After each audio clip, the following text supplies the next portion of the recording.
What's that? Playoffs? Don't talk about playoffs. You kidding me? Playoffs?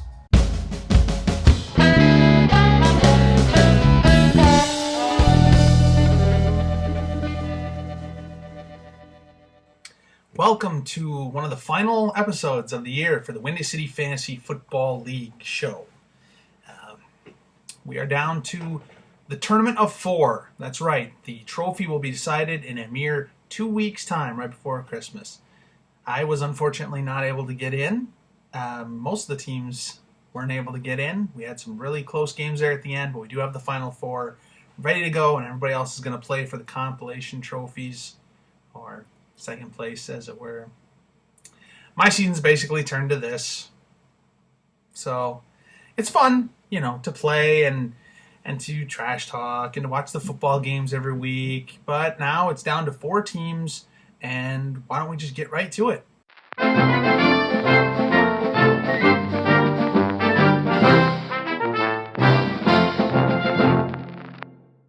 Well, we know who the last 4 teams are, but we got to figure out how they got here, because we did have 3 teams vying for the last 2 spots in the tournament to see who would take home the trophy in 2019.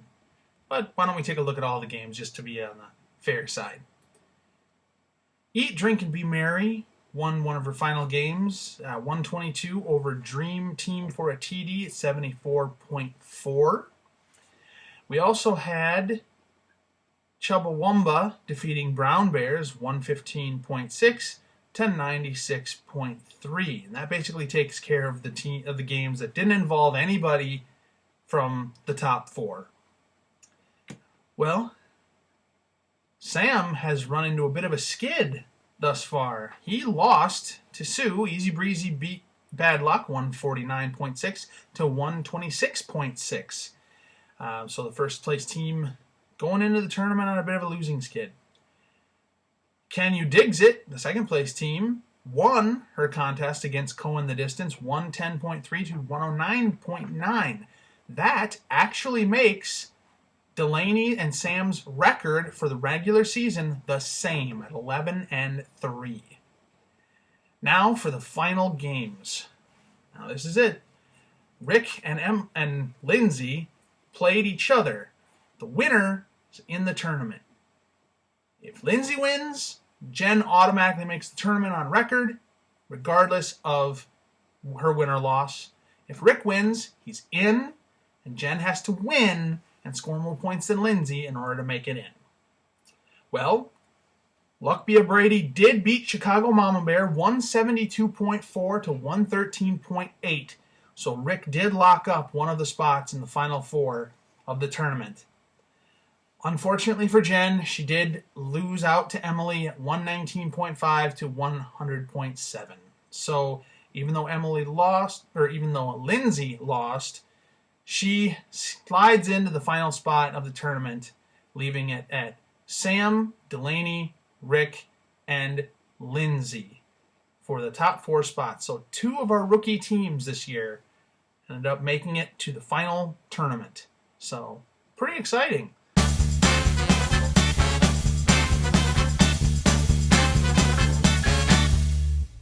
Well, we know the teams now that are in the tournament, but why don't we take a look back at the season and see how they got here?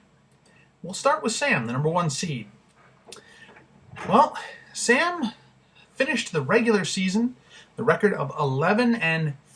So he had 3 losses throughout the year. He started off his season with back-to-back wins in Week 1 and Week 2 versus Lamar U Serious and Mr. Rogers' Neighborhood. Week 3 came his first loss against Easy Breezy, Sue, and then he went on a win streak, and that's putting it lightly. From Week 4 all the way to Week 12, he won against Luckbia Brady, Brown Bears, Can You Dig It, Dream Team for a TD, Eat, Drink, and Be Merry, Cohen the Distance, Chumbawamba, Chicago Mama Bears, and again, Lamar U Serious to finish it out. But the last 2 weeks, Week 13 and 14, he's hit the skids. Back-to-back losses to Mr. Rogers' Neighborhood and Easy Breezy. That means Easy Breezy has a perfect 100% record against Bad Luck this season. So, Will Bad Luck live up to his name? Or will he break that streak, make it into the final game? The number 2 seed, Can You Digs It? Delaney, finishing with an exact similar record to the first seed, Sam, at 11-3. Had a much more balanced season than Sam. She started off her season with a 3-win streak from weeks 1 and 3, beating Dream Team for a TD, Eat, Drink, and Be Murray, and Cohen the Distance. Got her first loss in week 4 to yours truly, Chubbawamba. A very slim margin there, 1.2 points. She came back with a win the following week against Chicago Mama Bears, and then the following week after that, week 6, lost out to Bad Luck in quite a low-scoring affair. From there, went on a 4-game win streak, beating Mr. Rogers' Neighborhood, Easy Breezy, Luck Be a Brady, and Brown Bears, until she hit week 11, where she hit another loss versus Lamar You Serious.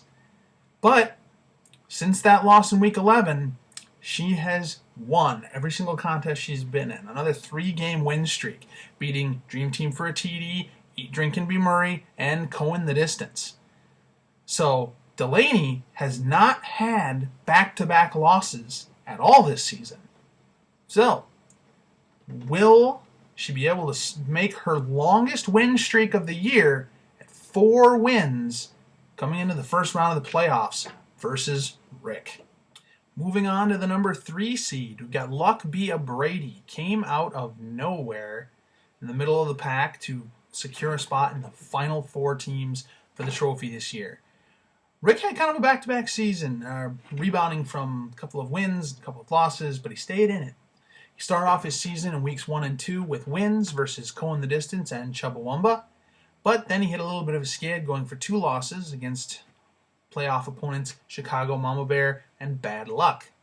He came back in week 5 with a win over Mr. Rogers' Neighborhood, but unfortunately rounded out with back-to-back losses again versus Easy Breezy and Lamar You Serious.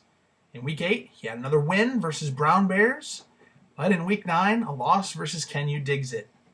In week 10, he had a win versus Dream Team for a TD.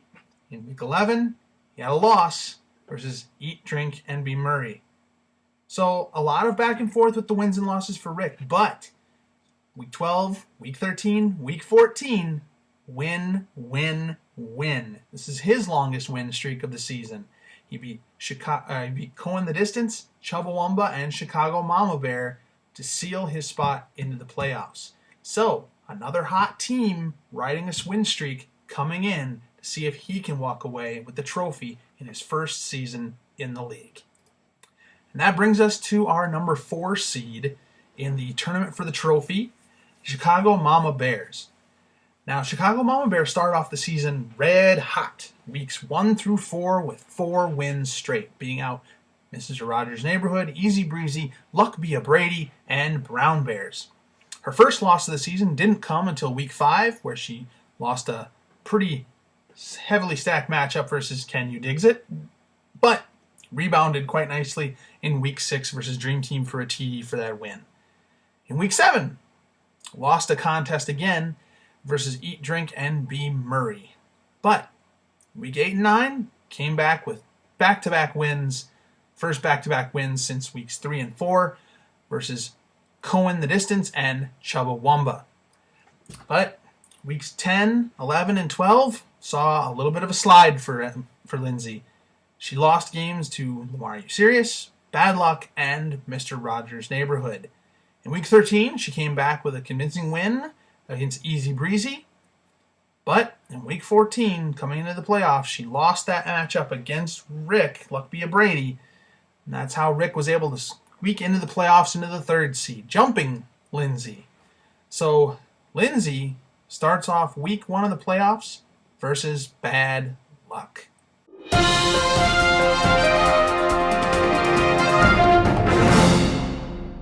Now that we know who's in the tournament, let's go over the week's matchups. And we'll start off with the winner's bracket of the tournament. The number 1 seed, Sam, Bad Luck, will take on the number 4 seed, Lindsay, Chicago Mama Bears. Right now, Sam is projected to win the game But at this point in time, it's anybody's guess. And Delaney, Can You Digs It, the number 2 seed, is taking on Rick, Luck Bia Brady at the number 3 seed. So the rookie teams are facing off against each other for the title. And it's actually a much closer game estimation-wise. They're only separated by just over 1 point. So it's going to be very, very interesting to see how this goes. Are you serious? About what? You started recording without me? Yeah? Just missed out. Just like the playoffs. Bye, everybody.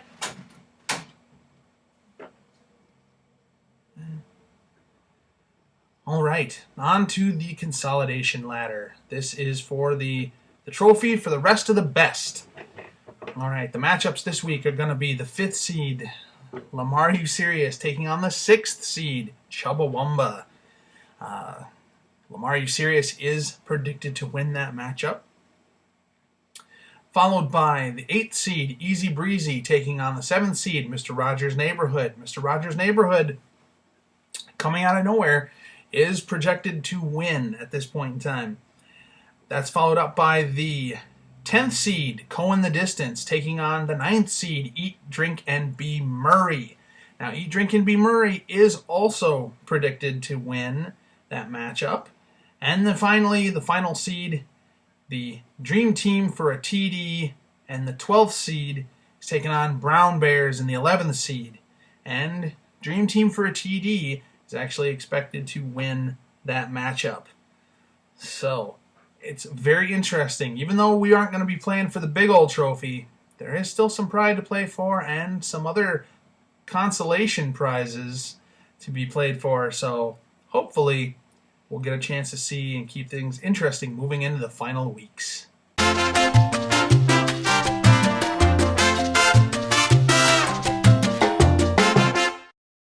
Well, we're going to do another episode of Big Outs for this segment. We're not going to do booms and busts. But we'll just go through the quick list of the players who will be out or questionable going into this week's matchups. And the good news is that list is actually very short. We've got Greg Olson for the Panthers, who unfortunately is going to be out for this week's matchup. Wide receiver A.J. Green for the Cincinnati Bengals will also be out. Noah Fant, tight end, Denver Broncos, is going to be questionable for this week's matchup. For the Detroit Lions, Matthew Stafford, quarterback, is out. Running back Bo Scarborough is questionable for this week's game. Tight end Jimmy Graham of the Green Bay Packers is questionable for this week's matchup versus the Chicago Bears. Go Bears. I know it's a Blackhawks jersey, but it's Chicago. The Houston Texans, Will Fuller, the 5th wide receiver, he is questionable for this week's matchup. T.Y. Hilton, wide receiver for the Indianapolis Colts, is questionable for this week's matchup, along with wide receiver for the Jacksonville Jaguars, DJ Chark. He is actually out this week. He is not questionable. He is out. The Kansas City Chiefs will be without Damian Williams at running back. He's listed as questionable coming into this week's matchup. The Los Angeles Rams will actually be without tight end Gerald Everett for this week's game. He is listed as out. The New England Patriots have a lot of questionable players at wide receiver especially. Julian Edelman, Mohamed Sanu are both listed as questionable coming into this week's game. The New York Giants are going to be without quarterback Daniel Jones and tight end Evan Engram coming into this week's matchup. So that's going to put them at a bit of a disadvantage. The Oakland Raiders are going to be without wide receiver Hunter Renfrow, and running back Josh Jacobs is listed as questionable for this week's matchup. The Philadelphia Eagles, looks like they're going to be without Nelson Aguilar, wide receiver, and Jordan Howard, running back for this week. The Pittsburgh Steelers, there are 3 names on their list that are going to be maybes. Well, 2 maybes, 1 definitely out. Vance McDonald, tight end, is definitely out for this week's matchup. Running back James Conner is listed as questionable, and wide receiver Juju Smith-Schuster is also listed as questionable. The Seattle Seahawks are going to be without running back Rashad Penny. He's actually on the injured reserve list.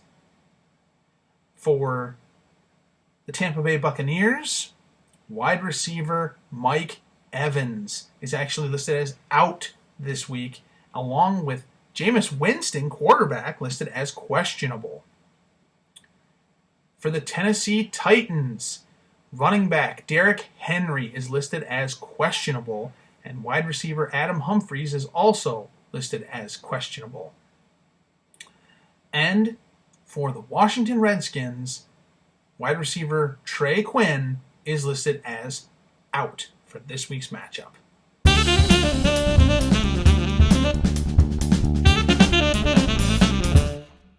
And finally, it's time to take a look at the matchups that will be in the NFL this week that will dictate how our players are going to play.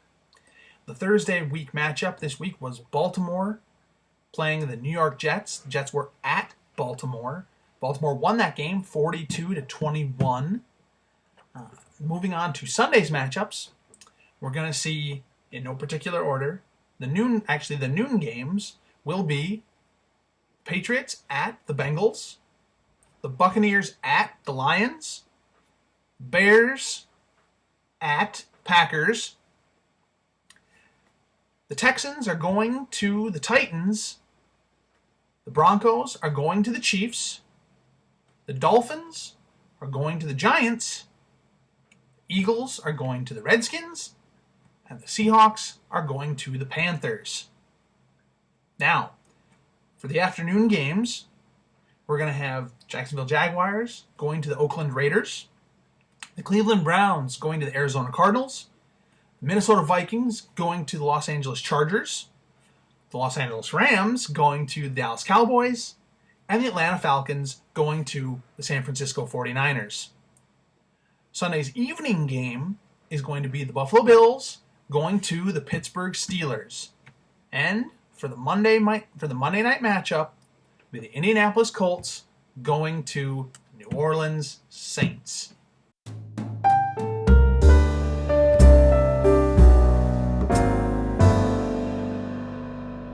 And well, that just about does it for this week's matchup. We're sorry this is coming out late as usual. It's been a lot of fun this year. It'll be very interesting to see how the finals match up. We're so close to the holidays. This really kind of makes it fun for everybody, and I hope everybody's had a lot of fun this year. I definitely have. It's been so much fun doing this show, and so much fun just playing and watching the scores and talking with everybody throughout the year. So we're hoping to do more interviews next year. I know we didn't get to everybody this year, so I apologize about that. But it's been a lot of fun. Thank you for everybody who has participated, and hopefully we'll be able to do a lot more next year. But we've got one more week, folks. One more week before we find out whose name is going to be on the 2019 plaque on the Fantasy Football Trophy. Thanks a lot, everybody. Have a good evening, and we'll see you soon.